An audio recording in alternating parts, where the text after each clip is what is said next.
Okay, so welcome to Stella's literature class again, and we're going to talk about To Kill a Mockingbird from chapter 19 through 24. So Atticus explains the principle that the country is founded on, which is all men are created equal. That is the very beginning sentence of the Declaration of Independence. Well, but then it's just an ideal, not this principle is not applied perfectly in our everyday. So in reality, this ideal is not achieved because there are many factors such as race and socioeconomic status and your gender and the level of education and that sort of creates differences in how you're treated, and then that gives you different levels of opportunities. But then still it's important to uphold that ideal, because if we have a goal and purpose, then we can strive toward to it and then make an effort.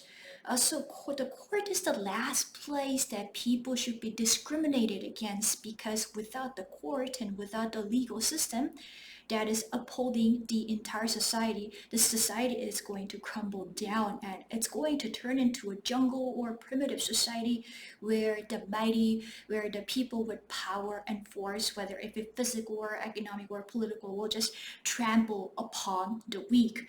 So people who are rich or powerful or smart, they're born with luck, so they won the natural lottery. But then it could be totally possible. You're born into the world and then you're born into a poor family.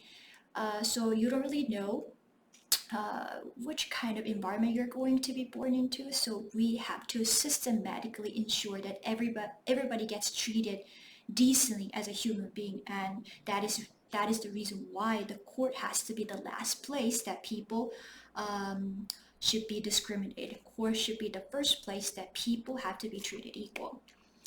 Also, this is really disappointing that Atticus lost the trial and Tom Robinson is found guilty by a unanimous decision. There were four members of the jury, and then it said guilty, guilty, guilty, guilty, and then that was totally devastating and then disillusioning, especially for a 12-year-old kid like Jem. And then he totally believed in his father's ability to deliver Tom Robinson out of the trial, and then he believed in Tom Robinson's innocence as well.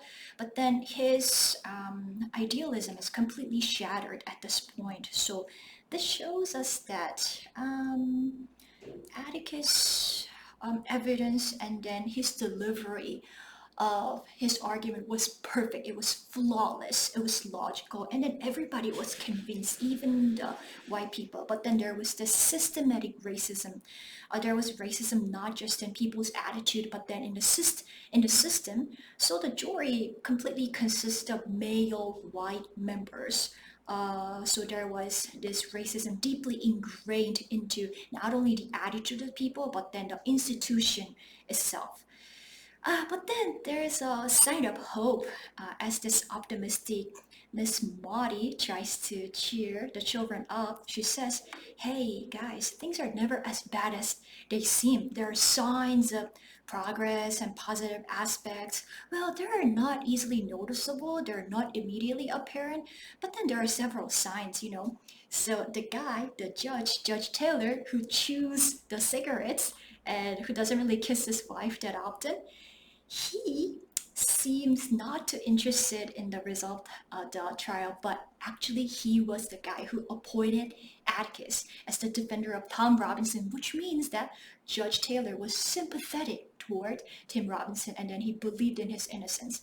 Also, it usually takes about a couple minutes, like several minutes, for the jury to come to a conclusion, but this time they took several hours, which means that there was a heated debate among them, although the result was a unanimous decision. And then, as we learn later, the person who argued for innocence on Tom Robinson was Mr. Cunningham, Walter's father.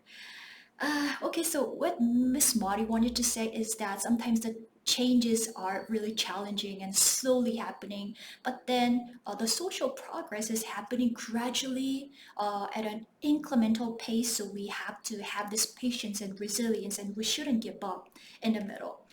Yeah, and then by the food that was left on the porch on the front step, Finch House means that the African community they had this deep appreciation and respect for Atticus' effort. And then if you make a sacrifice for the community, it is not unnoticed, and then you get the respect and you get the appreciation. That's probably more worthwhile than just money or than just fame.